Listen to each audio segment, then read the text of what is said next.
Okay so नमस्कार, आदाब, सत श्री अकाल। मैं हूं कपिल काटपाल। स्वागत है आप सभी का मेरे डेली न्यूज़ एनालिसिस में। आज है 26 फरवरी 2026। सो शुरुआत करते हैं 26/02/226 मतलब सॉरी 26/02 और 26 है ना, तो 2026। क्या बात है, डेट बढ़िया है ना। 26/26/02 का 20 उल्टा। चलो एनीवेज, क्या इनकेस आप पहली बार मुझसे जुड़ रहे हैं, मेरे बारे में कुछ बातें यहाँ पर पढ़ सकते हैं। एंड मेरा टेलीग्राम चैनल जरूर ज्वाइन कर लेना। आपको सर्च करना है @K Katpal, general awareness with Kapil Katpal करके चैनल मिलेगा, उसी को ज्वाइन कर लेना ताकि आपको क्लासेस के PDF सारे के सारे लिंक्स और अपडेट्स वहाँ पर मिल जाए।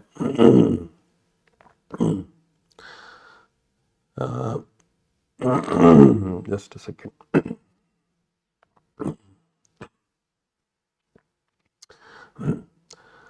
ओके सो ये वाला बैच यहाँ पर ऑलरेडी रनिंग में है और इस बैच का एक्सेस आपको 3 दिन के लिए मिल पा रहा है केवल 30 रुपये में। जिसने अवेल करना है डिस्क्रिप्शन में जाओ, लिंक लगा हुआ है वहाँ पर एक अर्जुन बैच का, उस अर्जुन बैच को परचेज कर लेना। आप मेरी ये वाला विजडम बैच पूरा का पूरा 3 दिन के लिए देख पाएंगे। पूरी जो इसके अंदर रिकॉर्डेड क्लासेस ऑलरेडी पड़ी हैं वो भी आप देख पाएंगे, और जो आने वाले 3 दिनों में, आज से वो 3 दिन स्टार्ट हो चुके हैं, आने वाले तो 3 दिन है 26, 27, 28। इन 3 दिनों में जितनी भी मेरी क्लासेस होंगी इस बैच के अंदर वो भी आप देख पाएंगे। ठीक है, तो आप जाकर देख लो जो इसके अंदर क्लासेस ऑलरेडी हो चुकी हैं वो सब। और उसके अंदर बेसिकली मैंने इकोनॉमिक अवेयरनेस कंप्लीट करा दी थी, उसके 11 लेक्चर्स हैं। और आज मैं यहाँ पर इसमें बैंकिंग अवेयरनेस का फर्स्ट लेक्चर ही करवाने वाला हूँ, फर्स्ट लेक्चर, जो कि आप इतनी अमाउंट देकर ले सकते हैं, और रिवीजन सेशंस भी वहाँ पर देख पाएंगे आप। आज की पहली न्यूज़ जो आई है वो है फाइनेंस मिनिस्टर निर्मला सीतारमन जी ने लॉन्च किया second phase of asset monetization pipeline of central ministries and public sector entities. यहां पर हाल ही में एक नेशनल मोनेटाइजेशन प्लान करके ये किया गया है। ठीक है, इसको इनिशिएट किया गया नेशनल मोनेटाइजेशन पाइपलाइन, सॉरी, एक इनिशियली इसको लॉन्च किया गया है, सेकेंड वर्जन इसका। ठीक है, अब ये बेसिकली नेशनल मोनेटाइजेशन पाइपलाइन, इस नाम से आप क्या समझते हैं, इस नाम से मैं समझा देता हूं कि क्या है पर्पज इसका। बेसिकली यहां पर हमारे देश की सरकार, फाइनेंस मिनिस्टर, इस तरह का एक इनिशिएटिव पहले भी लिया था, दोबारा से इसका सेकेंड फेज लेकर आई है। इसका मतलब ये है कि जितने भी हमारे पब्लिक सेक्टर एंटिटीज हैं या फिर ऐसे इंफ्रास्ट्रक्चर प्रोजेक्ट्स हैं जो कि पब्लिक सेक्टर के द्वारा किए जा रहे हैं, उन सब प्रोजेक्ट्स को यहां पर कुछ ना कुछ उसमें से हिस्सा बेचना। हिस्सा किसको बेचना? प्राइवेट सेक्टर को बेचना, और उस पैसे का इस्तेमाल यहां पर दूसरी जगह, जहां पर सरकार चाहती है कि मुझे इंफ्रास्ट्रक्चर बनाना है, मुझे ये बनाना है, मुझे वो बनाना है, उसके अंदर इस्तेमाल करना। ये है नेशनल मोनेटाइजेशन प्लान। मोनेटाइजेशन का मतलब यहां पर यही है कि आपने पब्लिक सेक्टर एंटिटीज के अंदर अपना जो शेयर है वो बेच दिया, और उस पैसे का इस्तेमाल आपने किसी दूसरे प्रोजेक्ट में लगा दिया जहां पर सरकार पैसा लगाना है। मान लीजिए एयरपोर्ट बनाना है, उसको कोई सड़क बनानी है, व्हाटसएवर उसको काम करना है, तो उसके अंदर यहां पर लगाया जाएगा इस पैसे को। That is the national monetization pipeline, इसको कहते हैं। इसका सेकंड वर्जन है, सेकंड फेज है यहां पर आपका। ठीक है, तो डल बाय नीति आयोग के द्वारा डल किया गया है, 5 साल के लिए रहेगा, 2025-26 से 2029-30 तक रहेगा। इसका मेन एम है कि नए इंफ्रास्ट्रक्चर प्रोजेक्ट्स को बनाना, ताकि जो ब्राउन फील्ड ऑलरेडी प्रोजेक्ट्स जो चल रहे हैं उनको प्राइवेट सेक्टर को हैंड ओवर कर दिया जाएगा। असेट रिसाइकलिंग हो जाएगी, यानी कि जो ऑलरेडी हमारे पास प्रॉपर्टीज, ऑलरेडी हमारे पास जो सब चीजें हैं पब्लिक सेक्टर के अंडर, उसको यहां पर रिसाइकिल करना, उन्हीं असेट्स को, उन्हीं चीजों को, शेयर होल्डिंग को बेचकर दूसरी एसेट्स को क्रिएट करना। कहां से फंड, और बेसिकली ऐसा नहीं है किसी को भी यहां पर ये कर देंगे, किसी को भी बेच देंगे। ऐसी एंटिटीज जो कि यहां पर अभी पूरी तरह से यूटिलाइज नहीं हुई है, ऑलरेडी जो रनिंग में है, पब्लिक सेक्टर, रोड, रेलवे, सब बढ़िया चल रहा है, सब अच्छा चल रहा है। बस ये है कि वो प्रोजेक्ट्स इतने अच्छे स्मूथली नहीं चल रहे हैं जितने गवर्नमेंट को एक्सपेक्टेड थी, तो वो कह रहे हैं हम प्राइवेट सेक्टर को हैंड ओवर कर दे। प्राइवेट सेक्टर इन प्रोजेक्ट्स को यहां पर बढ़िया से रन करेगा, और साथ ही साथ हम उस पैसे का इस्तेमाल किसी ऐसे प्रोजेक्ट में कर लेंगे जिसकी हमें, हमारे देश को और ज्यादा जरूरत है। तो इससे क्या होगा, हमें एक्स्ट्रा लोन नहीं लेना पड़ेगा। कंट्री का डेट और फिस्कल डेफिसिट, जो कि एक प्रकार के लोन को बढ़ाता है, तो वो यहां पर हमारा इंक्रीज नहीं होगा। इससे यहां पर पिछले साल 2024-25 में जो एनएमपी 1.0 था, जो फर्स्ट वर्जन था, उसके तहत यहां पर 1.5 ट्रिलियन रुपीस जो है हमारे इकट्ठे हुए थे, जो कि नेशनल इंफ्रास्ट्रक्चर पाइपलाइन के अंदर री इन्वेस्ट कर दिए गए थे। तो from assets to new infrastructure इसको कह सकते हैं हम लोग। ठीक है, की हाईलाइट की बात करो तो 16.72 लाख करोड़ का पूरा पूरा एक टारगेट रखा गया है, जिसके अंदर कहा गया है कि प्राइवेट इन्वेस्टमेंट 5.8 लाख करोड़ की इसके अंदर आने की उम्मीद है। ऑब्वियस है, इन्वेस्टमेंट आएगी, सरकार कुछ ना कुछ थोड़ा बहुत इन्वेस्टमेंट इसमें करेगी। 2030 तक ये चलेगा। 12 सेक्टर के अंदर कवर है। मेन सेक्टर जो है जिसके ऊपर फोकस किया जा रहा है वो हाईवे सेक्टर है यहां पर आपका, और नीति आयोग इसमें यहां पर काम करेगा along with the different ministries के तहत। फर्स्ट वर्जन की बात करें 2022-25 से चला था, 4 साल का ये प्लान था। 6 लाख करोड़ रुपए का इसके अंदर एक टारगेट रखा गया था। गवर्नमेंट ही ओनर थी इसके अंदर। अब देखो क्या होता है, इसको मोनेटाइज करने का मतलब ये नहीं है गवर्नमेंट का हिस्सेदारी बिल्कुल इसके अंदर कम हो जाती है, पूरा पूरा प्राइवेट सेक्टर को दे दिया जाता है। कोई भी एंटिटी है उसके अंदर गवर्नमेंट की हिस्सेदारी अगर 51% या उससे ज्यादा है तो वो गवर्नमेंट के कंट्रोल में ही होती है वो चीज। लाइक हम ये कहते हैं कि बैंक्स को प्राइवेटाइज कर दिया जाएगा, ये कर दिया जाएगा, बैंक की शेयर होल्डिंग कम कर दी जाएगी। तो शेयर होल्डिंग कम करने से बैंक प्राइवेटाइज नहीं होंगे, इट्स जस्ट वो उसको डिसइन्वेस्टमेंट कहते हैं, तो वो ही यहां पर किया जा रहा है। तो बेसिकली यहां पर अगर गवर्नमेंट की शेयर होल्डिंग 51% से नीचे जाती है, in that case it is a privatisation.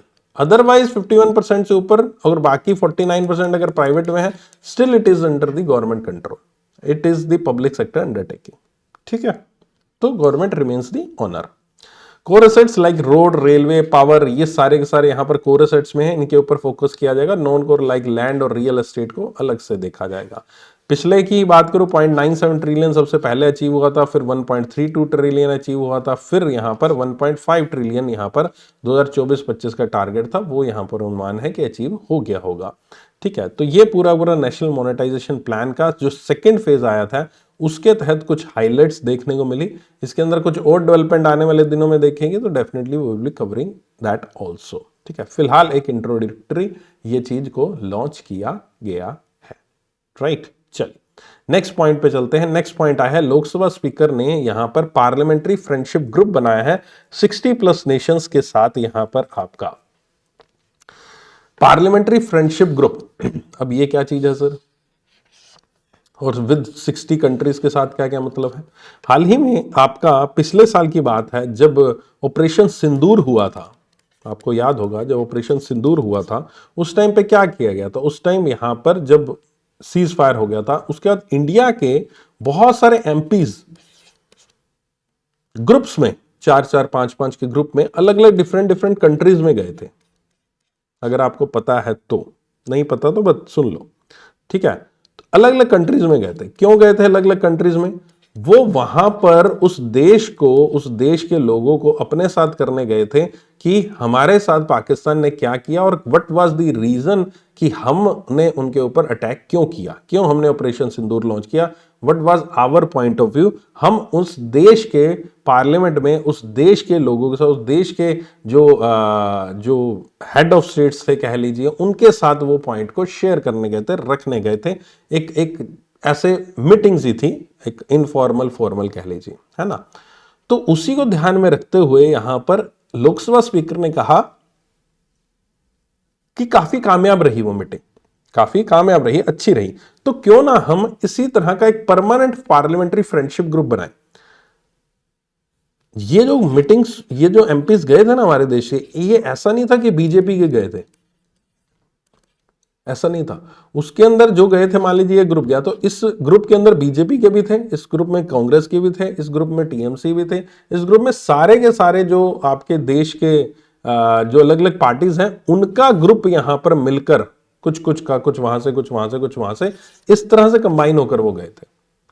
तो अब वही इनिशिएटिव एक बार दोहराने की बात की गई है। ओम बिरला जी ने इसको इनिशिएट किया कि यहां पर अगर हमारे देश की कोई बात आती है जिसमें हम लोगों को इकट्ठा होने की जरूरत है, तो हम ऐसा एक ग्रुप बना लें जो हमारे बिहाफ पर सभी पार्टीज के इन्वॉल्वमेंट उसके अंदर होगी, सभी पार्टीज के एमपी उसके अंदर होंगे, और वो एक ऐसा ग्रुप जब भी ऐसी कोई प्रॉब्लम आए, जब भी ऐसी कोई दिक्कत आए, तो हमारे एमपीज एकजुट होकर, इररिस्पेक्टिव ऑफ दी वो डिफरेंट पार्टी से हैं, वो यहां पर कहीं पर भी इन 60 कंट्रीज में जाकर अपनी बात को रख सकते हैं। तो बिना किसी द्वेष के, बिना किसी आपसी सहमति हमारे घर में हो सकती है, पार्लियामेंट में हो सकती है, लेकिन but should be united as one India on the global stage. So MPs from all different political parties working together to work directly into lawmakers in other countries. Indian lawmakers को ताकि foreign MPs से directly बात कर सकें, laws, trade और technology से संबंधित उनसे ideas exchange कर सकें, trade and economy, technology and science, social policies and culture, ये सब purpose beyond the lines strengthening global democratic bonds, इस थीम के ऊपर यहाँ पर ये चीज की गई, इन सब चीजों के ऊपर बात करेंगे। अच्छा, इसके अंदर जो लीडर्स इन्वॉल्व है वो बहुत सारे हैं, लेकिन प्रमुख लीडर जिनको इन्वॉल्व किया गया वो किया गया बीजेपी से रविशंकर प्रसाद जी, कांग्रेस से पी चिदम्बरम जी, अखिलेश यादव यहाँ पर समाजवादी पार्टी से, सुप्रिया सुले एनसीपी से, डेरेक ओब्रायन टीएमसी से हैं, असाउद्दीन ओवैसी एआईएमआईएम से हैं। ठीक है, तो और भी बहुत सारे हैं। बेसिकली मुख्य जिनके नाम शायद आप लोगों ने सुने होंगे, उनके नाम आपको इस लिस्ट में यहां पर दिखाई दे रहे हैं। कंट्रीज जो फर्स्ट फेज में कवर की जाएंगी, उनमें मेजर कंट्रीज जो हैं वो USA, Russia, UK, France, Japan, Germany and the European union है, और कुछ neighbouring countries Sri Lanka, Bhutan, Nepal, Maldives, Saudi Arabia, UAE, Israel और ऑस्ट्रेलिया है। ठीक है, तो ये कुछ मेजर कंट्रीज हैं उन 60 देशों में जिनको स्टार्टिंग में कवर किया जाएगा।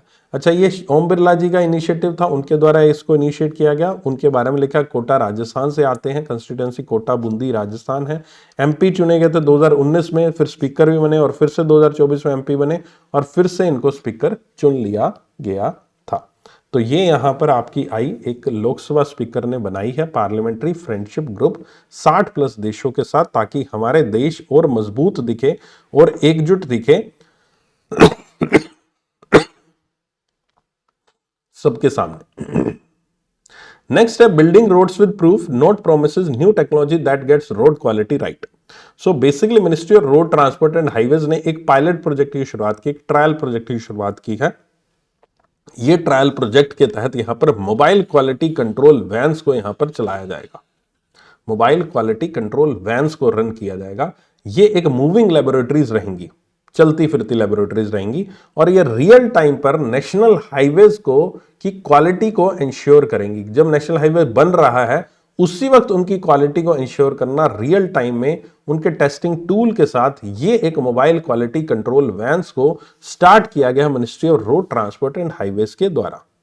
ठीक है, इसके तहत यहां पर फर्स्ट फेज में 4 स्टेट्स कवर किए जा रहे हैं, राजस्थान, गुजरात, कर्नाटक और ओडिशा, और फेज 2 में 11 स्टेट्स कवर किए जाएंगे जिनके नाम यहां पर है। ठीक है, अच्छा, ये vans non destructive testing instruments इसके अंदर रहेंगे। They can test the road without breaking और डैमेजिंग इट। उनके पास अल्ट्रासोनिक पल्स वेलोसिटी मीटर रहेगा, साउंड वेव्स का इस्तेमाल करेंगे, हिडन क्रैक्स को, गैप्स को यहां पर कंक्रीट के अंदर ढूंढने के लिए।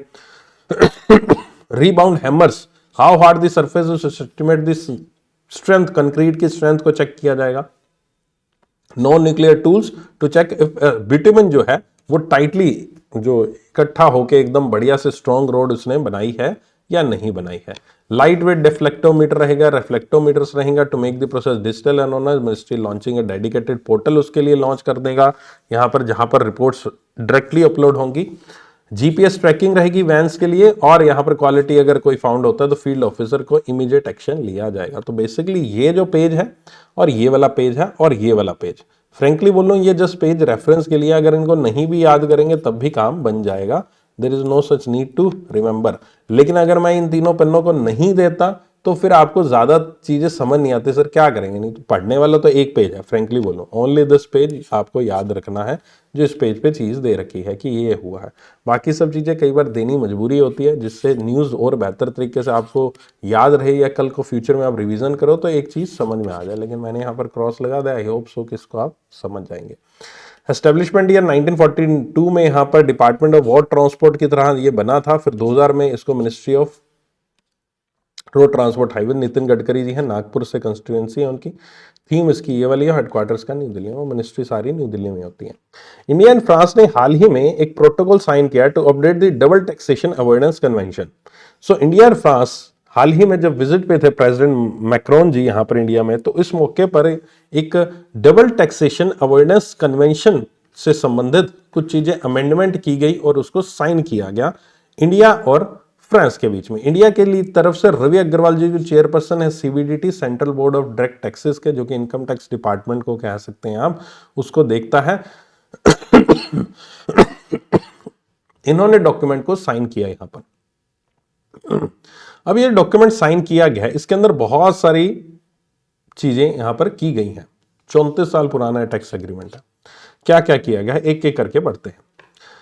कोई भी पर्सन अगर किसी कंपनी के शेयर्स को सेल कर रहा है और जिस कंपनी वो शेयर सेल कर रहा है, यानी कि फ्रेंच कंपनी है, वो इंडियन कंपनी के शेयर्स को सेल कर रही है, तो उसको इंडिया में ही यहां पर आपका टैक्स देना पड़ेगा उसके द्वारा जो कैपिटल गेन अर्न किया जाता है। जब भी आप शेयर को सेल करते हो तो उसके ऊपर आपको ऑब्वियस है प्रॉफिट होता है, उस प्रॉफिट को हम कैपिटल गेन कहते हैं। तो यही अगर कैपिटल गेन, अगर इंडिया के शेयर है, इंडिया की कंपनी है, लेकिन पर्सन फ्रेंच कंपनी है, लेकिन उसको इंडिया में उस कैपिटल गेन के ऊपर टैक्स देना पड़ेगा।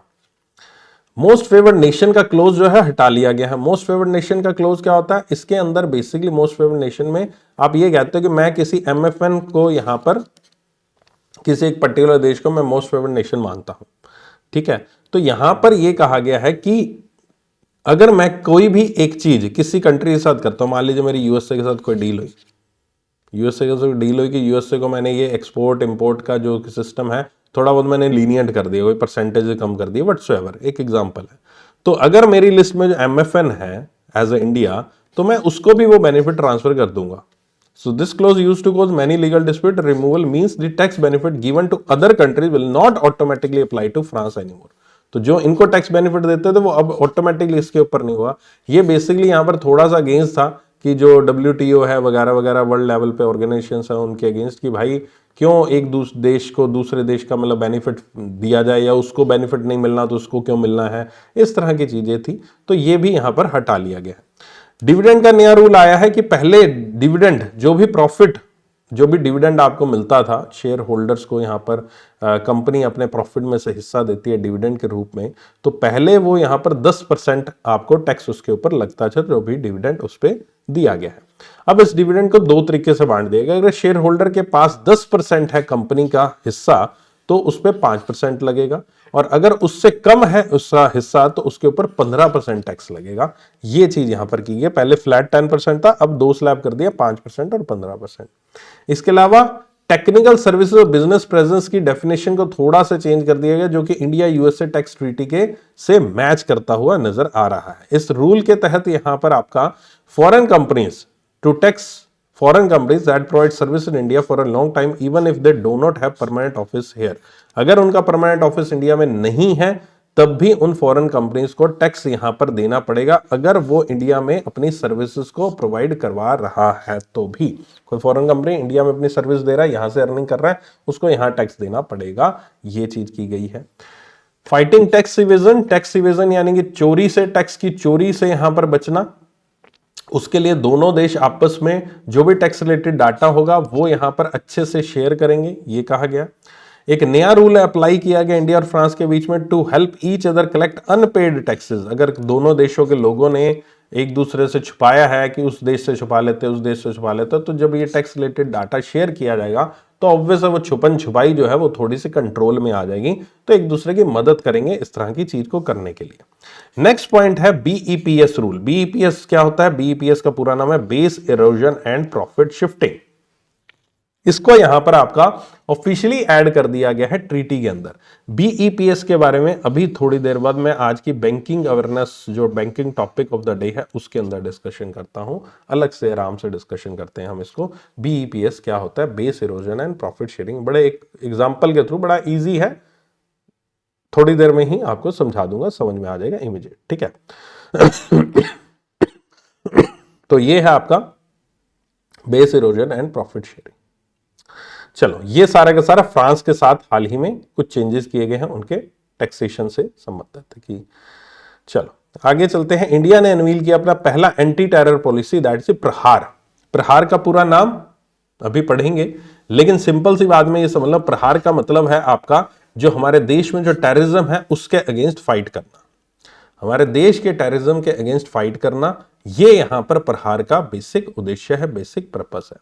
तो यहां पर आपका policy officially records zero tolerance against any form of terror, ठीक है। तो ये एक जीरो टॉलरेंस टेररिज्म के अगेंस्ट प्रहार ये किया गया है। अच्छा, प्रहार का full form PRAHAR. P, prevention of terrorist attack. R for response, aggregating capacities, human rights and rule of law, attenuating conditions, aligning international efforts, recovery and resilience. तो ये है प्रहार का पूरा पूरा नाम. प्रहार 7 pillars of Prahar. Terrorist attack, 24/7 intelligence sharing, response local police, NSG major operation के लिए, एनआईए फिर आएगी अगर बहुत ज्यादा यहां पर कोई दिक्कत प्रॉब्लम आ रही है तो, एग्रीगेटिंग कैपेसिटी, लेटेस्ट वेपन्स, ठीक है, ट्रेनिंग दी जाएगी उनको यहां पर आपकी properly, human rights, all action strictly follow the law, due process. तो ये बेसिकली ये सारी की सारी चीजें लिखी हुई हैं कि इनका पर्पज क्या है. देखो फ्रेंकली बोलूं, आपको इसका पूरा नाम जरूर मालूम होना चाहिए. PRAHAR का ये पता होना चाहिए आपको.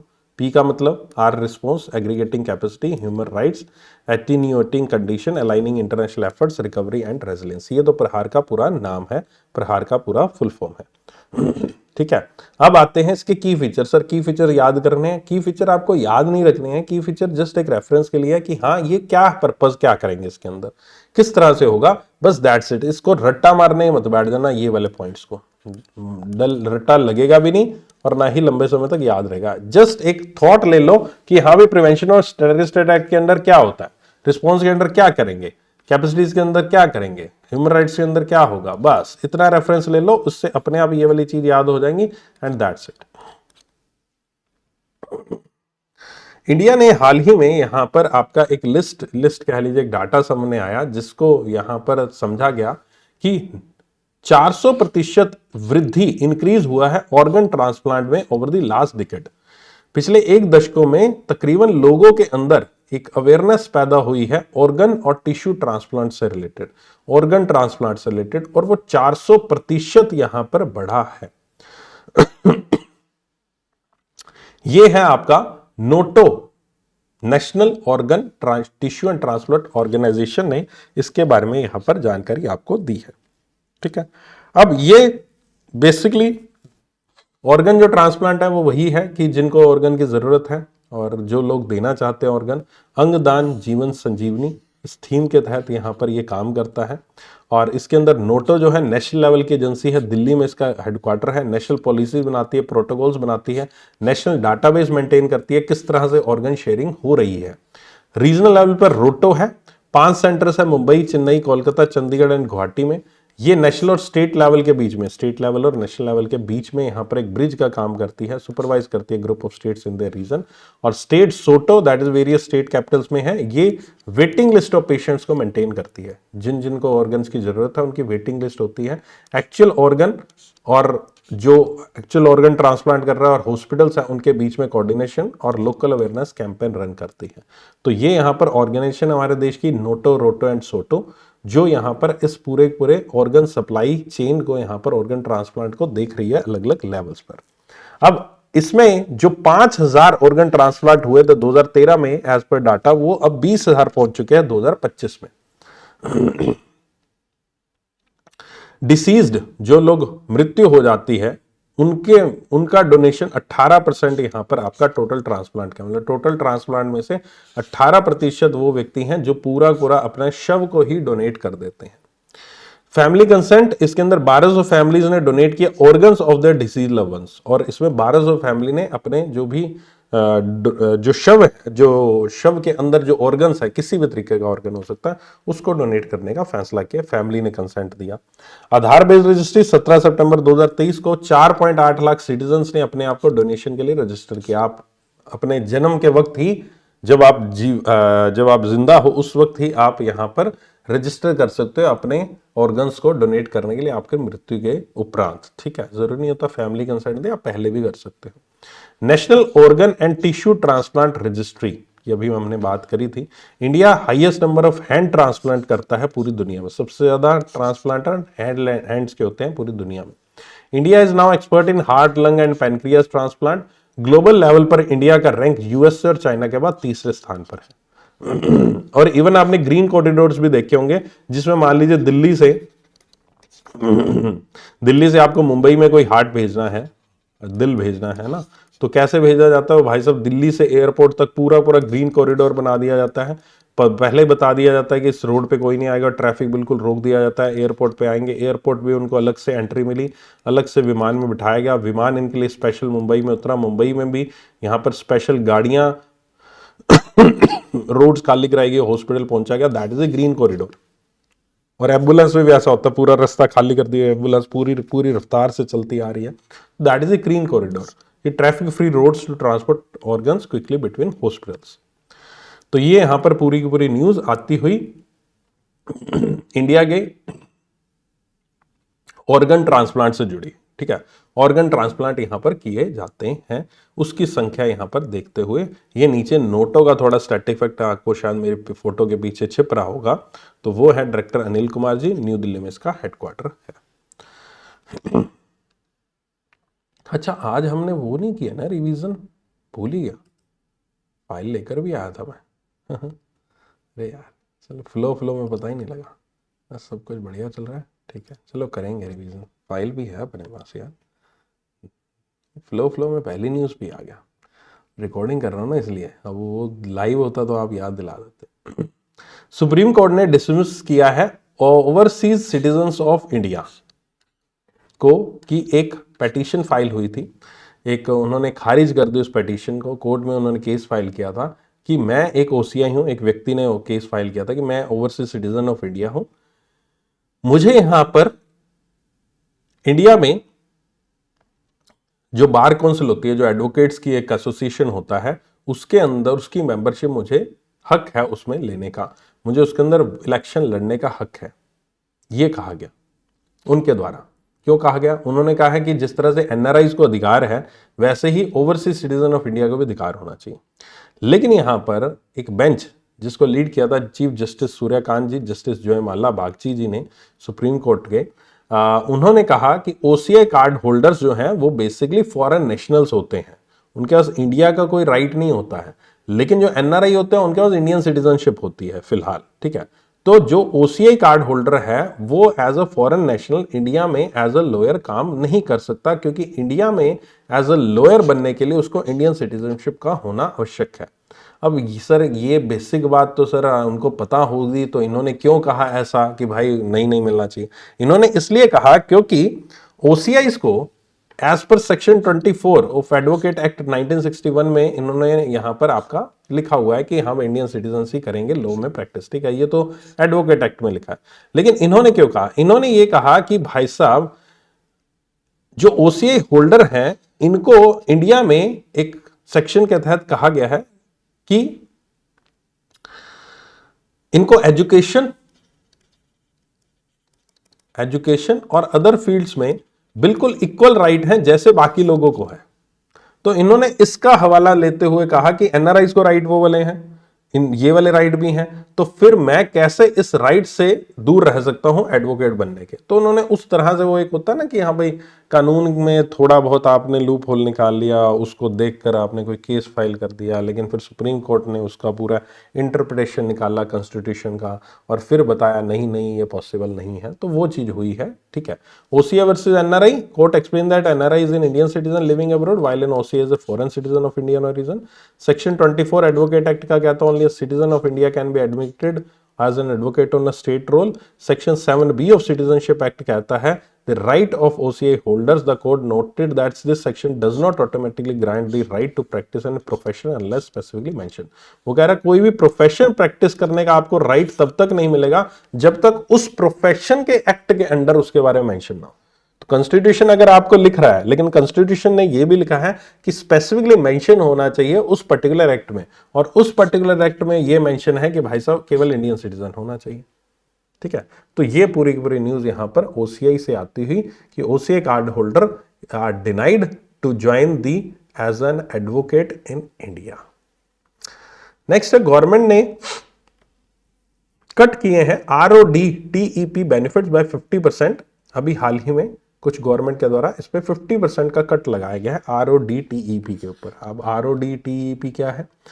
आरओडी टीईपी यहां पर आपके एक ऐसा प्रिविलेज है, एक ऐसा टैक्स रिफंड बेनिफिट है जो कि गवर्नमेंट के द्वारा हमारे देश के एक्सपोर्टर्स को दिया जाता है।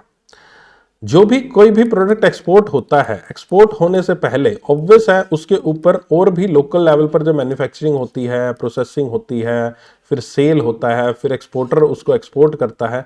तो जब तक वो एक्सपोर्ट नहीं करता तब तक उनके ऊपर बहुत सारे टैक्सेस, बहुत सारी चीजें, है ना, फीस वगैरह, अलग अलग चीजें उनके ऊपर इम्पोज की जाती हैं। सरकार कहती है कि अगर आप ऐसी कोई चीज, ऐसा कोई प्रोडक्ट जो बना रहे हो और उसको एक्सपोर्ट कर रहे हो, तो उसको हम जो लोकल लेवल पर आपने टैक्सेस लगाए हैं उसमें हम आपको छूट देंगे। ठीक है, उसके अंदर हम आपको छूट देंगे, उसके अंदर आपको एक्सपोर्ट इंसेंटिव दिया जाता है। वो छूट कैसे मिलती है? वो आपने जो यहां पर पे किया, फिर आपको इसके बदले में क्या वाउचर्स मिल जाते हैं। जैसे आप कोई भी चीज प्रोडक्ट परचेज करते हो तो उसके बदले में कह देते हैं ना, ये ले लो 500 रुपए वाउचर ले लो, अगली बार आप जब शॉपिंग पे आओगे ना तो आपके 500 रुपए डिस्काउंट हो जाएगा। यही बोलते हैं ना, बहुत बार जगह पे जाते हैं। या आप पॉइंट, आपके पॉइंट्स ऐड ऑन हो जाते हैं आपके मोबाइल नंबर पर, अगली बार शॉपिंग जाते हो तो वो नंबर बताते हो, वो पॉइंट्स आपके रिडीम हो जाते हैं। तो ये कुछ वैसा ही है। वो कह रहे जो टैक्सेस वैक्सेस आप फीस वगैरह पे कर रहे हो, वो के बदले में हम आपको कुछ वाउचर्स बना के देंगे। इन वाउचर्स का आप इस्तेमाल करेंगे जब एक्सपोर्ट ड्यूटी पे करेंगे ना उसके अंदर, तो आपकी एक्सपोर्ट ड्यूटी कम हो जाएगी। तो इनडायरेक्टली यहां पर बेनिफिट किसी तरीके से देना। तो ये कह रहे हैं कि पहले जो बेनिफिट मान लीजिए किसी चीज पे 100 रुपए का मिलता था, तो अब उस पर 50% कर दिया, यानी अब उस पर बेनिफिट 50 रुपए का ही मिलेगा। 50% reduction has been done in this. ये चीज यहां पर की है directorate general of foreign trade के द्वारा, इसको यहां पर किया गया है। सिस्टम को बदलाव। रेमिशन of duties and taxes on exported products, इसका पूरा फुल फॉर्म है। 1 जनवरी 2021 को लॉन्च किया गया था। ये रिफंड करता है एक्सपोर्टर्स को hidden taxes like VAT on fuel, electricity duty, mandi tax, जो कि उन्होंने मेकिंग और शिपिंग ऑफ गुड्स के अंदर खर्च किया था।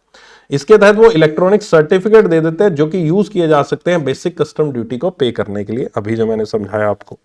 रिसेंट चेंज क्या किया है? रिसेंट चेंज में 50% कट कर दिया है, हाफ कर दिए गए हैं ये रेट्स को, रिफंड रेट्स को।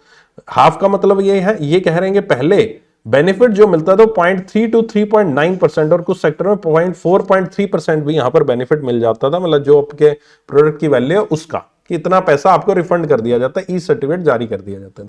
अब ये जो 0.3 से 3.9 है, इसको आधा कर दिया गया, 0.15 कर दिया, 3.9 का आधा 1.95 कर दिया गया, आधा कर दिया गया, आधा ही मिलेगा। एग्जाम्पल भी दे रखे, प्रोडक्ट का अर्लियर 3.1% रिफंड मिलता था, अब उसको 1.55% रिफंड मिलेगा। अगर इंडिया के एक्सपोर्ट डाटा की बात करें, इंडिया का एक्सपोर्ट 36.56 बिलियन हुआ था जनवरी 2026 का डाटा। ट्रेड डेफिसिट इंडिया का 34.68 बिलियन है, यानी कि स्टिल इंडिया का इंपोर्ट ज्यादा है, एक्सपोर्ट कम है, तभी ये डेफिसिट यहां पर क्रिएट होता है, जो कि पिछले 3 महीने का सबसे ऊंचा स्तर है। ठीक है, तो ये यहां पर आपकी डाटा न्यूज आई है आपकी RODTEP से संबंधित, that is रेमिशन of duties and taxes on export products. अगली न्यूज यहां पर आई है किकोरी, चिकोरी, जो भी आप बोले, है ना। तो एक बड़ा बदलाव किया गया food safety and standard authority के द्वारा कॉफी इंडस्ट्री में। बेसिकली ये जो आपका चिकोरी नाम का एक प्रोडक्ट है, ये प्रोडक्ट आपका कॉफी के अंदर मिक्स कर दिया जाता है, लेकिन ये वाकई में कॉफी नहीं होती। Coffee is a different product, लेकिन चिकोरी इसके अंदर मिक्स करके उसको एक क्वांटिटी बना दी जाती है। वो एक कॉफी की तरह ही दिखता हुआ प्रोडक्ट है, दिखता हुआ पदार्थ है। थोड़ा उसको रिफाइन करने के लिए कॉफी को, है ना, उसके अंदर डाल दिया जाता है, लेकिन वो आपको पता नहीं चलता कि भाई ये कॉफी है, चिकोरी है। तो इसलिए FSSAI ने यह फैसला लिया है कि अब जो भी कॉफी का पैकेट होगा जिसके अंदर चिकोरी मिक्स है, उस पर क्लियरली आपको उसका परसेंटेज मेंशन करना पड़ेगा। फ्रंट साइड ऑफ पैकेट के फ्रंट साइड में मेंशन करना पड़ेगा कि कितना यहां पर इंग्रेडिएंट उसके ऊपर है, कितना परसेंटेज उसके अंदर है। This rule is a part of new food safety and standard first amendment regulation 2025 का ये यहाँ पर पार्ट है। Stop misleading label to prevent companies from selling coffee chicory mixer as pure coffee की तरह बेचते हैं। Honest labeling and consumer empowerment ये थीम के साथ all coffee chicory mixers must declare the exact percentage of coffee and chicory on the front pack। ये 1 जुलाई 2026 से लागू होगा। Declaration must be printed inside a rectangular box के अंदर लिखा होगा, कैपिटल लेटर्स में लिखा होगा। और coffee chicory mixer must have at least 51% coffee by mass. Okay, 51% उसके अंदर कॉफी होनी चाहिए, ये कंपलसरी कह रखा है, नहीं तो सेल नहीं कर सकते। आपके कॉफी चिकोरी मिक्सर तो कर रहे हैं, लेकिन उसके अंदर जी 75% चिकोरी है, 25% कॉफी, ऐसा नहीं कर सकते। Pure coffee rule, any product label as pure coffee और सोल्यूबल कॉफी, उसके अंदर मेंशन होना चाहिए that it is having 0% chicory. Green ammonia, solar energy corporation of India ने हाल ही में एक सक्सेसफुल ऑक्शन किया है ग्रीन एमोनिया का अंडर साइट प्रोग्राम के तहत।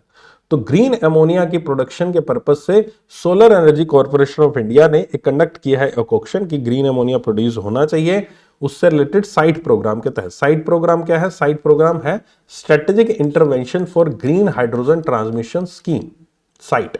इसका टोटल बजट 17,490 करोड़ रुपीस है। Out of total 19,744 crore for green hydrogen mission as active until 2930। Okay, तो यहां पर 17,490 करोड़ का total budget out of total 19,744 crore green hydrogen mission के लिए, और ये 2029-30 तक यहां पर आपका एप्लीकेबल है। ठीक है, इसके तहत यहां पर दो चीजें क्रिएट की जाती, कंपोनेंट 1 कंपोनेंट 2। क्या? पहला है कि भाई साहब जिसमें ग्रीन एमोनिया बनाया जाएगा, जिसके अंदर ग्रीन एमोनिया बनाया जाएगा, ग्रीन हाइड्रोजन बनाया जाएगा, उसके लिए मशीन्स को इंडिया में ही बनाना, मशीन्स इंडिया में ही बनाएंगे, इलेक्ट्रोलाइजर। और दूसरे के तहत ग्रीन हाइड्रोजन का प्रोडक्शन करना, कि ग्रीन हाइड्रोजन का प्रोड्यूस करना, और ग्रीन हाइड्रोजन जब प्रोड्यूस करता है तो उसी से यहां पर एमोनिया निकलता है। इसके लिए 4,440 करोड़, इसके लिए 13,050 करोड़, दोनों का टोटल यहां पर ये बन जाएगा। ठीक है, इंडिया में ही बनाई जाएंगी मशीन्स, ये प्रोडक्शन इंडिया में किया जाएगा। सेकी सेकी दोनों में सेकी काम कर रहा है। ठीक है, ये है आपका साइट, ये है साइट। ग्रीन हाइड्रोजन का एक मिशन है जिसके तहत एक डेरिवेटिव उसी से निकलता है कि जब ग्रीन हाइड्रोजन प्रोड्यूस करते हैं तो ग्रीन अमोनिया निकलता है। अब उसी ग्रीन अमोनिया की बात कर रहे हैं, उसी ग्रीन अमोनिया को यहां पर ऑक्शन किया गया है, बेचा गया है। यहां पर ऑब्वियस है उन्होंने बनाया ग्रीन हाइड्रोजन और उससे ग्रीन अमोनिया निकला। इस ग्रीन अमोनिया का इस्तेमाल किया जाएगा फर्टिलाइजर्स में, है ना। जो अदर जगह से हम फ्यूल इंपोर्ट कर रहे हैं उसकी बजाय हम ग्रीन अमोनिया का इस्तेमाल करेंगे।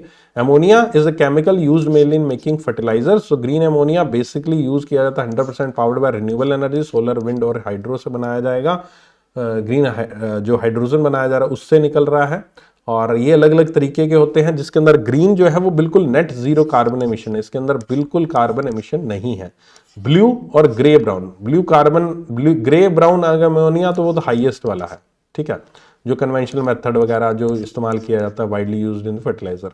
ब्लू वाला फॉसिल फ्यूल से बनाया जाता है, थोड़ा बहुत है, ज्यादा नहीं है। ठीक है, लेकिन ग्रीन अमोनिया तो बिल्कुल ही प्योर यहां पर वाला है, जिसके अंदर किसी भी तरह का कार्बन एमिशन नहीं होता। तो उसी से रिलेटेड यहां पर एक ऑक्शन सेकी के द्वारा हाल ही में किया गया है। नेक्स्ट न्यूज आई है आईएनएस अंजादीप, जिसको हम डॉल्फिन हंटर भी कहते हैं, इसको यहां पर शामिल कर लिया गया है। थर्ड इंडिया में ही बना हुआ ASW worship, anti submarine warfare shallow watercraft. ठीक है, तो ये है एएसडब्ल्यू वाटरक्राफ्ट आईएनएस अंजादीप।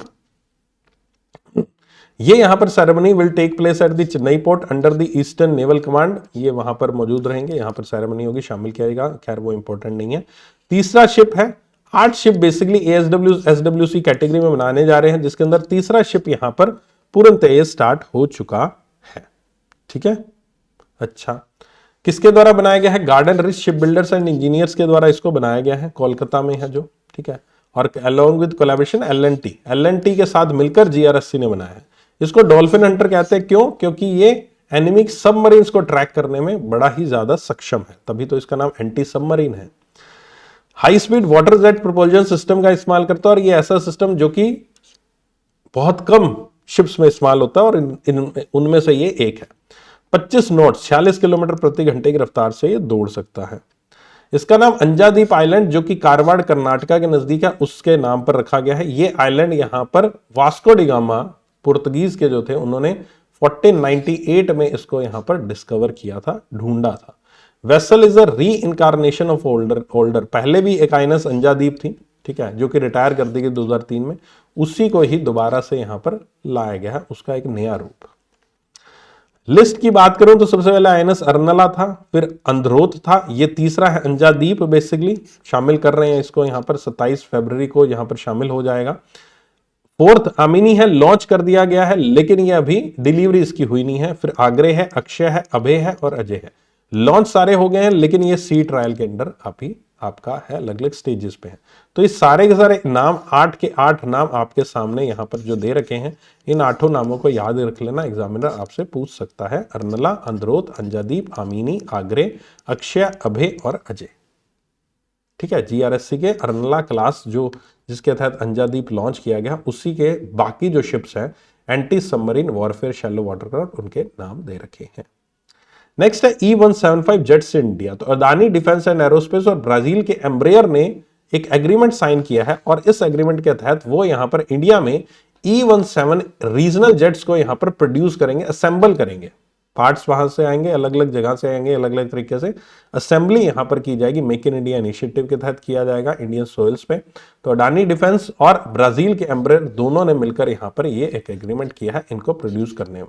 ये E175 जो विमान है, ये एक मैक्सिमम 88 पैसेंजर्स लेके जा सकते हैं। छोटे जो उड़े देश का आम नागरिक स्कीम है, उसके तहत यहां पर डिमांड पूरी करने के लिए वहां पर इन विमानों को चलाया जा सकता है। तकरीबन इंडिया को 500 ऐसे एयरक्राफ्ट की आवश्यकता है 80 से 140 सीट की कैटेगरी में अगले 20 सालों के लिए। तो उसी के तहत यहां पर इसको लॉन्च किया गया।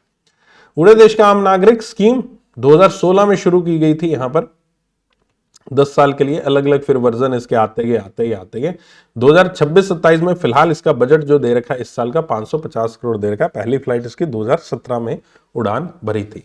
चलिए, मुझे कमेंट सेक्शन में आज का होमवर्क क्वेश्चन बताइएगा कि उड़े देश का आम नागरिक स्कीम के तहत जो पहली विमान उड़ा था वो कहां से कहां उड़ा था फर्स्ट। ठीक है, चलो, ये E175 जेट के बारे में हो गया। Done and dusted. उम्मीद करता हूं सेशन अभी तक का अच्छा लगा होगा। एक बार रिवीजन कर लेते हैं जो हमारा कल का था, जो पेंडिंग है उसको कर लेते हैं, फिर हम जियोपॉलिटिक्स पे जाएंगे, बैंकिंग पे जाएंगे और स्टैटिक पे भी जाएंगे। आज तीनों लेकर आए हो आपके लिए। ठीक है, एनपीसीआई ने यहां पर आपका UPI one world wallet extension देखने को मिला। इसके तहत उन्होंने क्या कहा? इसके तहत उन्होंने ये कहा कि अलग अलग जो 40 कंट्रीज हैं, 40 कंट्रीज के जो डेलीगेट्स इंडिया में आए थे अभी एए समिट के दौरान, उनकी मदद के लिए, उनके पास पेमेंट करने के लिए कोई साधन नहीं है, तो उनको एक ऐप दी गई, चेक यूपीआई। उस ऐप में वो अपने इंटरनेशनल क्रेडिट कार्ड या डेबिट कार्ड से यहां पर फंड उसके अंदर डालेंगे और फिर लेटर ऑन वहां पर पेमेंट करनी है तो यूपीआई क्यूआर कोड के माध्यम से उनकी उस ऐप के थ्रू पेमेंट हो जाएगी। मैक्सिमम पर ट्रांजेक्शन 25,000 की कर सकते थे और उसके अंदर मैक्सिमम 50,000 रुपए मंथ में डाल सकते हैं। 2 बार ही पैसा उसके अंदर अपलोड किया जा सकता है। ये एक गाइडलाइन यहां पर जारी की गई। नेक्स्ट, इसके अलावा एक फीमी नाम का एक मॉडल भी लॉन्च किया गया जो कि एक यूपीआई हेल्प असिस्टेंट के रूप में काम करेगा। फिलहाल इंग्लिश, हिंदी, तेलुगु और बंगाली में अवेलेबल है। एक एजेंटिक पेमेंट एआई एजेंट भी शुरू किया गया। क्लॉड एआई आप इस्तेमाल करते हैं तो उसके अंदर ही आप जेप्टो, जोमैटो, स्विगी वगैरह उनके थ्रू ही आप ऑर्डर दे पाएंगे। यूपीआई रिजर्व पे फीचर का इस्तेमाल करके आप उनको पहले कह दो कि इतनी मेरी स्पेंडिंग लिमिट है, इतने तक मेरी पेमेंट हो जानी चाहिए, अपने आप ही आपका ऑर्डर हो जाएगा, अपने आप आपकी पेमेंट हो जाएगी। एक एनवीडिया के साथ पार्टनरशिप किया इंडिया ने, एनवीडिया नेमोट्रोन, ताकि एक एआई टूल को यहां पर डेवलप किया जा सके। अगला था एक्सिस बैंक और इंडिगो ने को ब्रांडेड क्रेडिट कार्ड यहां पर लॉन्च किया और ये क्रेडिट कार्ड एक्सिस बैंक ने यहां पर आपके 2 क्रेडिट कार्ड लॉन्च किए इसके लिए। इसके तहत यहां पर जो भी इस क्रेडिट कार्ड को यूज करेगा, कार्ड्स को यूज करेगा, उनको इंडिगो ब्लू चिप प्रोग्राम के तहत कुछ पॉइंट्स मिलेंगे जिसका इस्तेमाल वो फर्दर कर सकते हैं फ्लाइट टिकट बुक करने में, एयरपोर्ट लाउंज में वगैरह वगैरह वगैरह। ठीक है, अगर शुरुआत में इसकी फीस 800 रुपए और 5,000 रुपए फीस रखी गई अलग अलग कार्ड्स की, आपको स्टार्टिंग में 1200 ब्लू चिप वाउचर और 5,000 ब्लू चिप वाउचर मिल सकते हैं जिसको आप लेटर ऑन रिटेन कर सकते हैं। आईबीबी और ईडी ने डाटा शेयर करने का फैसला किया है। ठीक है, आईबीबी और ईडी ने डाटा शेयर करने का फैसला किया और ये आईबीबी डीडी जो है डाटा शेयर क्या करेंगे? ये यहां पर डाटा शेयर करेंगे कि जो यहां पर बहुत सारे ऐसे कंपनीज हैं जो इंसॉल्वेंसी बैंक्रप्सी कोड के तहत यहां पर अपनी एनसीएलटी में केस फाइल होने से पहले कुछ ऐसी प्रॉपर्टीज को बेच देती है और उसका पैसे को दूर किसी दूसरी जगह पे ट्रांसफर कर देती हैं ताकि उनका पैसा सेफ रहे, उनको अपना पैसा जो है रिकवरी में ना जाए, कोर्ट उनके पैसे को रोक ना दे, प्रॉपर्टी को सीज ना कर दे। तो पहले इस चीज को रोकने के लिए, इस चीज को देखने के लिए कि ऐसा कुछ किया तो नहीं गया, तो ईडी के साथ सारा डाटा शेयर किया। ईडी यहां पर अब इन सब चीजों को चेक करेगा, ऑर्डिनेंस ट्रांजेक्शन को। वर्ल्ड बैंक मीगा ने गारंटी दी है सोलर रीफाइनेंसिंग की, तो 197.67 मिलियन गारंटी दी गई है सिटी बैंक को ताकि वो further state bank of India का लोन को रीफाइनेंस कर सके। ठीक है, 197.67 मिलियन की। इंडिया पैक्स सिलिका का पार्ट बना है यहां पर आपका। इंडिया के membership formally become the 12th member during the AI impact summit. India इसका पार्ट बना। इंडिया इसका पार्ट क्यों बना है? क्योंकि सेमीकंडक्टर के अंदर सिलिकॉन का इस्तेमाल काफी किया जाता है और इंडिया इसके प्रोडक्शन में भी मदद कर रहा है और इंडिया एक काफी मेजर सेमीकंडक्टर मैन्युफैक्चरिंग हब बनने के लिए रेडी है। यूनाइटेड स्टेट्स ने इसकी शुरुआत की थी यहां पर फिलहाल 2025 में दिसंबर में ही लेटेस्ट।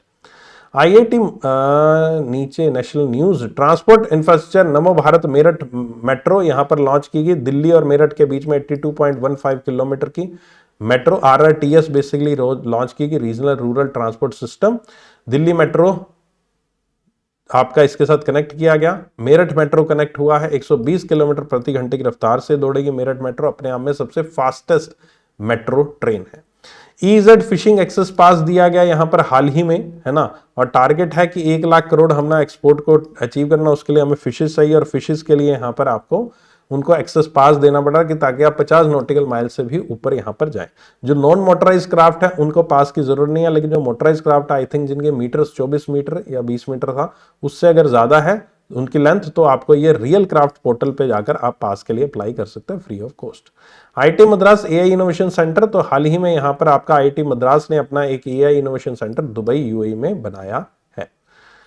राष्ट्रपति भवन की बात करें तो राष्ट्रपति भवन में एक स्टैच्यू जो एडविन लुटिन्स का था उसको रिप्लेस कर दिया गया सी राजगोपालाचारी जी से, जो कि हमारे देश के पहले इंडियन और लास्ट गवर्नर जनरल थे। ठीक है, और ये इवन भारत रत्न से सम्मानित किए जा चुके, सबसे पहले भारत रत्न से सम्मानित करने वाले व्यक्तियों में से भी यहां पर एक थे सी राजगोपालाचारी, राजा जी कहा जाता था इनको। टेटनस और एडल्ट डायप्थीरिया वैक्सीन, तो पहले जो टेटनस का वैक्सीन लगती थी टेटनस टॉक्सॉइड की बच्चों को, अब उस वैक्सीन को tetanus and adult diphtheria TD vaccine का नाम दे देगा, अब उनको टीडी वैक्सीन लगा करेगी। ये यहां पर हाल ही में किया गया और इसको लॉन्च किया गया, मैन्युफैक्चर किया जा रहा है central research institute Kasauli Himachal Pradesh में।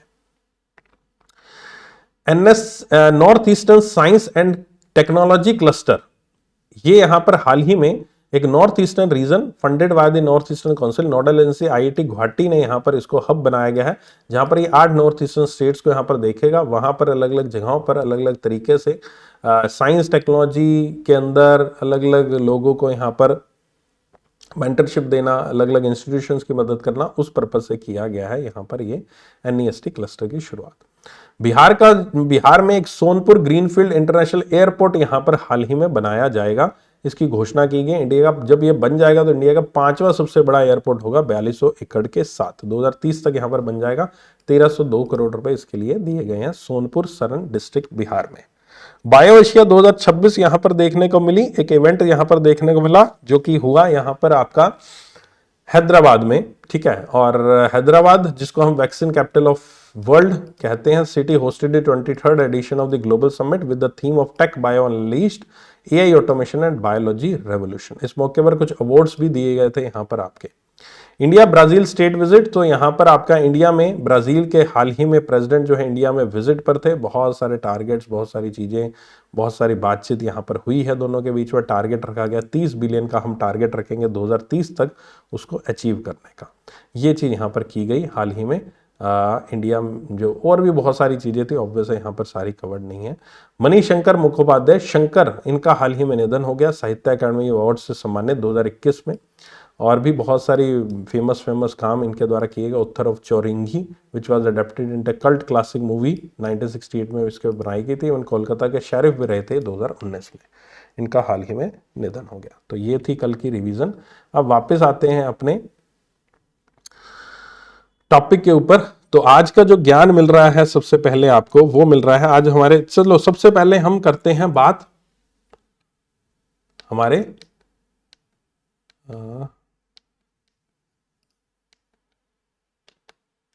जस्ट अ सेकंड, ये चलो कोई बात नहीं, मेरे पास खाली पेज है, यहीं पर ये लिख देते हैं। सबसे पहले हमने आज की बात जो करनी थी वो करनी थी आपके साथ,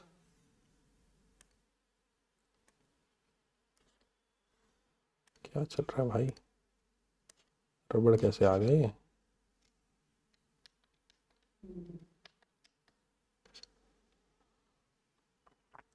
ठीक है, ओके।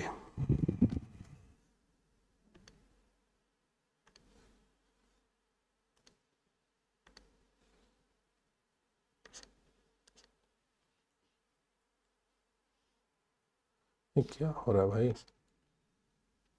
कुछ तो गड़बड़ है। चलो सही है, ठीक है। सबसे पहले मैंने बात की थी बेस इरोजन की एंड प्रॉफिट शिफ्टिंग। इसकी बीईपीएस क्या होता है? बीईपीएस देखो बेसिकली एक ऐसी टर्म है जिसका मतलब है बेस, फुल फॉर्म है बेस इरोजन प्रॉफिट शिफ्टिंग। इन शब्दों को तोड़ते हैं, बेस को इरोज करना, किसी चीज को यहां पर बेस से हटा देना, खत्म कर देना, ठीक है, और प्रॉफिट को शिफ्ट करना। एक ए नाम की कंपनी है, बी नाम की कंपनी है। ए नाम की कंपनी यूएसए में है, बी नाम की कंपनी यहां पर किसी मान लीजिए बी नाम की कंपनी सिंगापुर में है,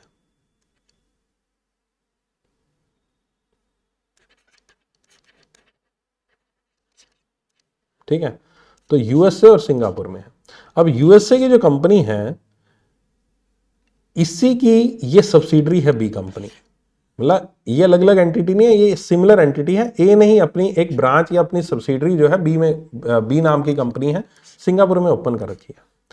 अब ए ने क्या किया, ए को यहां पर अगर कोई भी प्रोडक्ट ये सेल करता है, कोई भी प्रॉफिट ये बना रहा है, तो उसके ऊपर 20% टैक्स लग रहा है, एग्जाम्पल। और अगर बी कोई सिंगापुर में इस प्रोडक्ट को सेल कर रहा है तो उसके ऊपर टैक्स जो है 5% पड़ रहा है। तो अब ये क्या करते हैं, यूएसए जो है अपने किसी ऐसे मेजर प्रोडक्ट को बी को दे देता है।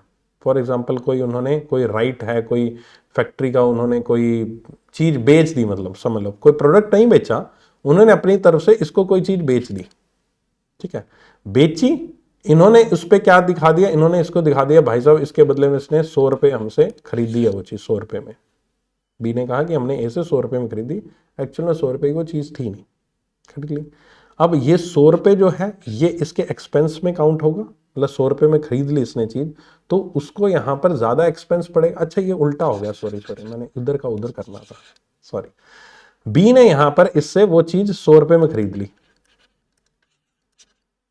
ठीक है, यहां पर खरीदी, यहां पर क्या ए ने खरीदी, सॉरी ए ने खरीदी, मैं फिर उल्टा बोल रहा हूं। ए ने बी से 100 रुपये में प्रोडक्ट खरीद लिया, कोई इंटेलेक्चुअल प्रॉपर्टी राइट खरीद लिया, कोई पेटेंट खरीद लिया, कुछ भी खरीद लिया जिसको यहां पर दोनों इंटरनली ट्रांसफर कर सकते थे 0 रुपए में, जबकि उन्होंने उसके लिए 100 रुपए दे दिया। अब उस 100 रुपए से क्या होगा, 100 रुपए से ए का जो प्रॉफिट है वो रिड्यूस हो जाएगा। ए जो पहले मान लीजिए 200 रुपए कमा रहा था, अब उसने 100 रुपए खर्च कर दिया, अपनी ही कंपनी को 100 रुपए दे दिया, उसने खर्चा दिखा दिया, यानी कि उसका प्रॉफिट अब 100 रुपए रह गया। तो जहां उसको 200 रुपए पे 20% देना था, अब उसको 100 रुपए 20% देना टैक्स, ठीक है, ओके डन।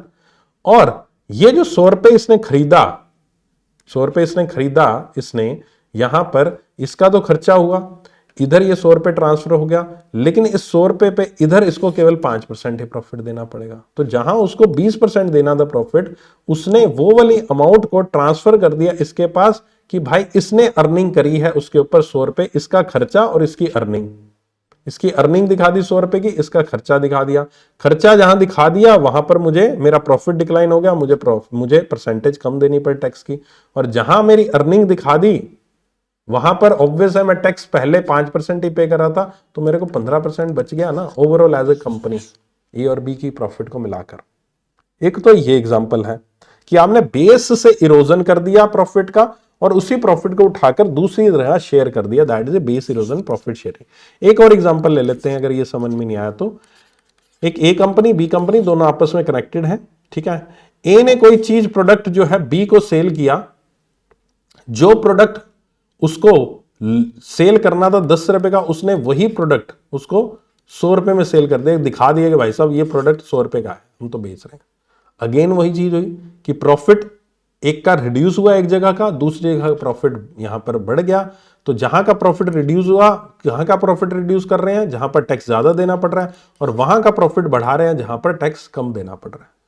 तो ये कंपनीज बहुत सारी दुनिया में करती हैं, दो अलग अलग लोकेशंस पर, कि एक जगह पे प्रॉफिट कम कर देती हैं, दूसरी जगह पे प्रॉफिट कमा देती हैं इंटरनल ट्रांजैक्शन करके। सिंपल सी बात है, कुछ ऐसे इंटरनल ट्रांजैक्शन करके एक कंपनी अपनी ही सब्सिडरी को फायदा दिखा देती है, उस जगह फायदा दिखाती है जहां पर प्रॉफिट कम, प्रॉफिट के ऊपर टैक्स कम है, और उस जगह पे नुकसान दिखा देती है जहां पर प्रॉफिट के ऊपर टैक्स ज्यादा था।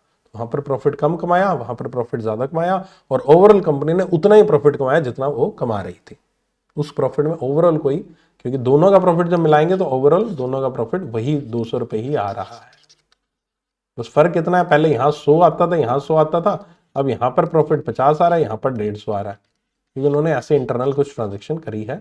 ओवरऑल प्रॉफिट 200 रुपये, टैक्स जो बचा that is A base erosion and profit sharing, simple. I hope so समझ में आया होगा। आज का हमारा ट्रेंडिंग टॉपिक है freedom of speech in parliament. अब ये क्या है sir? Freedom of speech in parliament, अभी हाल ही में यहां पर आपका पार्लियामेंट में जो बजट सेशन हुआ था उसके अंदर बहुत ज्यादा एक मेजर डिबेट देखने को मिली, और मेजर डिबेट देखने को मिली कि जो भी स्पीचेस बनाई दी गई थी मेंबर ऑफ पार्लियामेंट के द्वारा, उनके ऊपर एक्सपंक्शन लगाया गया था। एक्सपंक्शन, एक्सपंक्शन का मतलब क्या होता है? देखो, अगर आपने कभी सुना हो पार्लियामेंट में, कभी सुना है कभी पार्लियामेंट में लोग बातचीत कर रहे हैं, बहस कर रहे हैं, कोई स्पीच दे रहा है, कभी कोई क्लिप आई होगी, कोई इंस्टाग्राम पे आई होगी, कोई यूट्यूब पे शॉर्ट आई, कभी ना कभी तो सुनी होगी। खड़े होके बोल रहे होते हैं बकायदा, है ना, एक माइक के अंदर बोल रहे होते हैं। जो भी चीज पार्लियामेंट के अंदर बोली जाती है उसका प्रॉपर वो चीज रिकॉर्ड होती है, वो पूरे पूरे आर्काइव्स में जो हिस्ट्री होती है रिकॉर्डिंग में वो जाती है, ठीक है।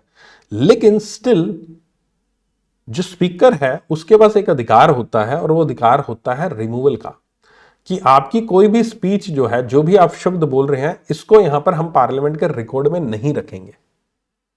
और ये चीज पता नहीं आप में से किसी ने सुनी है कि नहीं सुनी, ये बहुत बार ये भी देखने को मिलता है कि कोई व्यक्ति भाषण दे रहा है और अचानक से स्पीकर बोलते हैं कि आपकी ये बात को यहां पर ऑन रिकॉर्ड नहीं रखा जाएगा, आप बोल दीजिए लेकिन ऑन रिकॉर्ड ये बात नहीं आएगी, और उस बात को यहां पर रिमूव कर दिया जाता है। इवन उसकी वीडियोस, क्लिपिंग, ऑडियो सब रिमूव कर दिए जाते हैं, और कहीं पब्लिक में वो आती नहीं है बात।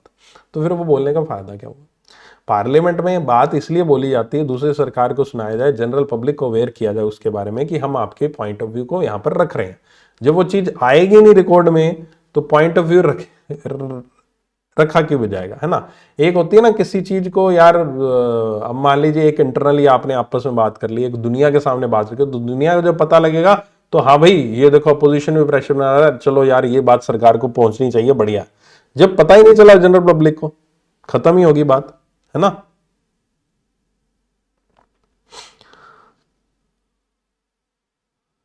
तो इसलिए यहां पर ये चीज थोड़ा सा एक स्पीकर के पास राइट है कि भाई रिमूव करने का। अब यहां पर बात हुआ बजट सेशन में, मेंबर ऑफ पार्लियामेंट कह रहे हैं कि हमारे पास फ्रीडम ऑफ स्पीच है पार्लियामेंट के अंदर, तो आप रिमूव क्यों कर देते हैं हमारे कमेंट्स। तो कहने का मतलब यह था कि कुछ ऐसे कमेंट्स जो रिमूव नहीं किए जाना चाहिए थे एमपीज के अकॉर्डिंग, उनको भी रिमूव कर दिया गया, ठीक है।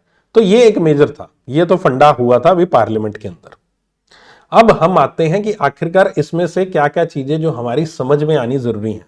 एक चीज तो समझ में आ गई कि सर एक्सपेंशन करके कुछ होता है, अच्छा सर ये भी चीज होती थी, हमें तो ये नहीं पता था कि ऐसा भी कुछ होता है पार्लियामेंट में। ये होता है पार्लियामेंट में, ठीक है। इंडियन कॉन्स्टिट्यूशन का आर्टिकल 105 इसके लिए यहां पर एमपीज को राइट देता है।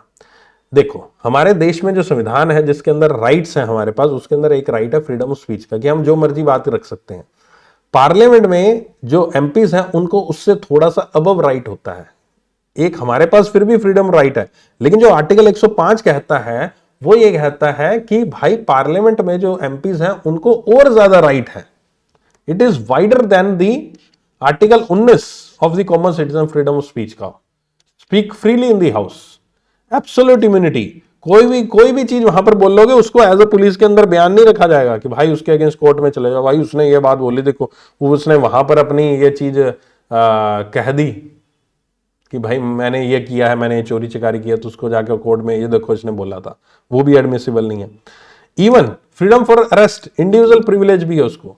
सिविल केस मतलब जो क्रिमिनल केस नहीं, सिविल कोर्ट में केसेस होते हैं, उस केस अगर कोई केस उसके अगेंस्ट लगता है तो एमपी को अरेस्ट भी नहीं किया जा सकता 40 days before and after a session, जो बजट सेशन, विंटर सेशन, इस तरह के सेशंस होते हैं, ठीक है। अटॉर्नी जनरल जो मेंबर नहीं है, लेकिन अटॉर्नी जनरल को राइट दे रखा है एक किसी वक्त हाउस में आके बोलने का, तो बोल सकता है। अटॉर्नी जनरल कौन होता है? एक प्रकार से सीधी देसी भाषा में गवर्नमेंट ऑफ इंडिया का वकील है supreme court of India. Supreme court of India में गवर्नमेंट ऑफ इंडिया को रिप्रेजेंट करने वाला जो वकील होता है attorney general, solicitor general, attorney general, ये सारे, ठीक है। ये कॉन्स्टिट्यूशन ने प्रोवाइड किया स्पेशल पावर एमपीज को so that they can work without fear, they are called the parliamentary privileges, जो नीचे लिखे हुए हैं। कॉन्स्टिट्यूशनल रिस्ट्रिक्शन आर्टिकल 121 ये कहता है कि आप किसी भी तरह के जजेस, सुप्रीम कोर्ट उनके ऊपर डिस्कशन नहीं कर सकते, उसने जज पारित कर दिया, ये प्रस्ताव पारित कर दिया वगैरह वगैरह, और इवन जज के रिमूवल के रिलेटेड भी डिस्कशन नहीं हो सकता है आपका during a motion for the जज रिमूवल, उनके रिमूवल के लिए भी उनके वर्डिक्ट के ऊपर कोई डिस्कशन नहीं हो सकता, ये थोड़ी सी रिस्ट्रिक्शन है। इसके अलावा एक्सपेंशन जिसकी हम बात करें, रूल 380 में लिखा, speaker has the description to remove words from the official record, कोई वर्ड्स जो डिफेमेटरी है, इंडिसेंट है, अनपार्लियामेंट्री, अनडिग्निफाइड है। सब जुडिस मैटर जो कोर्ट में यहां पर मैटर चल रहे हैं लीगल केसेस में किसी तरह का, वो नहीं आप बात कर सकते। पर्सनल किसी ने एलिगेशन लगा दिया, उसके ऊपर चार्जेस लगा दिए, तू ऐसा है मैं ऐसा हूं, जो देखते हैं आप, है ना, तू मैं। High authority restriction reflecting negatively on certain rules, कुछ ऐसे रूल्स के ऊपर जो हाई कॉन्स्टिट्यूशनल अथॉरिटी रहते हैं उनके ऊपर आप रिमार्क्स इंपोज कर रहे हो। फेलो मेंबर्स, अपने अदर मेंबर्स को आप यहां पर गलत तरीके से ट्रीट कर रहे हो। Internal check committee of privileges जो है इन सब चीजों को, बिहेवियर को मॉनिटर करती है। आई होप सो कि ये सारे के सारे पॉइंट्स आपको समझ में आए होंगे। सिर्फ समझना है कि आखिरकार ये होता कैसे है। एंड आई होप सो कि अब तक आपने पार्लियामेंट के बारे में तो मेरे से बहुत सारी चीजें जान ली होंगी, क्योंकि पिछले दिनों में पार्लियामेंट से जुड़ी बहुत सारी चीजें आई भी हैं, है ना। और जो जिनको कुछ आइडिया नहीं था आज से भाई राज्यसभा, लोकसभा, पार्लियामेंट कैसे क्या, वो धीरे धीरे धीरे चीजें समझ में आ रही हैं। ऐसे ही आपको समझ में आएगा ना हमारे देश कैसे काम कर रहा है, कैसे देश चल रहा है। एंड आई होप सो कि आई एम छोटू सा एक कंट्रीब्यूशन उसके अंदर, उस चीज को समझने के अंदर आपको मैं दे पा रहा हूं, कोशिश है मेरी एक छोटी सी। चलिए अगला है हमारा स्टैटिक फैक्ट। स्टैटिक फैक्ट में लेकर आया हूं आज आपके लिए वीओ चिदम्बरम पोर्ट। भाई वीओ चिदम्बरम पोर्ट जो है तूतीकोरिन, यहां पर जो है ये एक ऐसा पोर्ट है जो बार बार चर्चा में आ रहा है पिछले दिनों में, और मुझे लग रहा है इस बार वीओ चिदम्बरम एयरपोर्ट पोर्ट से जुड़ा हुआ कोई ना कोई क्वेश्चन एग्जाम में पूछ लेंगे। तो मैंने वो सारी के सारे न्यूज जो पिछले दिनों में वीओसी से संबंधित आई हैं उसको एक साथ सम्मिलित कर दिया, इकट्ठा कर दिया आपके लिए, ताकि एक बढ़िया सा स्टैटिक फैक्ट एक तैयार हो जाए इसका आपके लिए वीओ चिदम्बरम पोर्ट से संबंधित। 1500 करोड़ रुपए के बहुत सारे प्रोजेक्ट, कहां लोकेशन, तूतीकोरिन तमिलनाडु में। ये आपका पोर्ट जो है green and smart maritime hub बनने की तैयारी कर रहा है, ठीक है। पहला ग्रीन हाइड्रोजन, अभी ग्रीन हाइड्रोजन की हमने बात की, तो वीओसी पोर्ट पहला इंडियन पोर्ट जहां पर प्रोड्यूस और ग्रीन हाइड्रोजन उसी जगह पे इस्तेमाल भी की जाएगी। पायलट प्रोजेक्ट चल रहा है ट्रायल बेसिस पर। ग्रीन फ्यूल बंकरिंग सेंटर, वहां पर green ammonia, green methanol ships को प्रोवाइड किया जाएगा 2029 तक। डिजिटल ट्विन प्लेटफॉर्म, कुछ नई चीजें भी पता लगेंगी। VOC port is the first in India to use a digital twin. Digital twin का मतलब है कि उन्होंने एक अपना पोर्ट तो है फिजिकल, एक उन्होंने पूरा पोर्ट कंप्यूटर के ऊपर बना रखा है, जिसके थ्रू यहां पर कहीं पर भी माल फंक्शन होता है, कहीं पर भी मशीनरी खराब होती है, तो मूवीज में देखते हैं ना वो, हाँ ये लेआउट उसका बना, वो बीप बीप बीप करने लग जाता है। ये वाला हमारा कंपार्टमेंट है D1 D2, इसके अंदर कुछ गड़बड़ हो रही है ना, वो बीप बीप बीप लाल लाल करना, तो वैसा कुछ ही मुझे लग रहा है वैसा कुछ इन्होंने बना रखा है। एंटी ड्रोन सिस्टम, अभी हमने पढ़ा था लेटेस्ट वाला कि भाई उन्होंने हाईटेक एंटी ड्रोन सिस्टम बना दे, जिसके तहत 5 किलोमीटर की रेंज में कोई भी ड्रोन उड़ता है तो उसको डिटेक्ट कर लिया जाएगा, रोक दिया जाएगा। लार्जर शिप्स, मेगा कैरियर्स को यहां पर हैंडल कर सकता है ट्रांसशिपमेंट हब साउथ इंडिया का। ऑब्वियस है इसका जो लोकेशन है वो बिल्कुल नीचे नीचे कोने पर है, तो जब कोने पे आती है तो ट्रांसशिपमेंट हब, मतलब कि किसी को मान लीजिए कोई कहीं से आ रही है शिप तो यहां रुक जाएगी, फिर यहां आगे बढ़ जाएगी, यहां से किसी ने दूसरी इधर मुड़कर जाना है तो यहां रुक जाएगा, फिर आगे जाएगा, तो एक प्रकार से ट्रांसशिपमेंट हब है ना। अप्रैल 25 से जनवरी 26 के बीच में पोर्ट में 6% का इंक्रीज देखने को मिला है, कार्गो हैंडलिंग में 9.4% का जंप देखने को मिला है कंटेनर ट्रैफिक में। VOC maritime heritage museum, a नया museum was opened to celebrate the maritime history of the Coromandel coast and work of V.O. Chidambaram who fought for Indian freedom। तो ये भी एक म्यूजियम भी वहां पर किया गया है। और हाल ही में एक और चीज हुई थी, IGBC की प्लैटिनम रेटिंग भी इसको 2026 में अभी हाल ही में मिली थी, ये भी हमने पढ़ा था, बाकी तो यहाँ पर मैंने दे ही दिया सारा सारा, ठीक है। ओके, तो ये यहाँ पर गल्फ ऑफ मन्नार में यहाँ पर आपका स्थित है। एंड आई होप सो कि ये वीओ चिदम्बरम पोर्ट से जुड़ी हुई जो स्टैटिक फैक्ट कह लीजिए, एक न्यूज कह लीजिए, वो आपको समझ में आ जाएगी। ऑलरेडी पढ़ी हुई हैं चीजें हमने इसके अंदर, बस मैंने एक जगह पे लाकर रख दी हैं ताकि आपका फोकस जो है इसकी पोर्ट के ऊपर बना रहे, क्योंकि मुझे लग रहा है ज्यादा चांसेस हैं कि इस तरह की न्यूज में से क्वेश्चन आने के।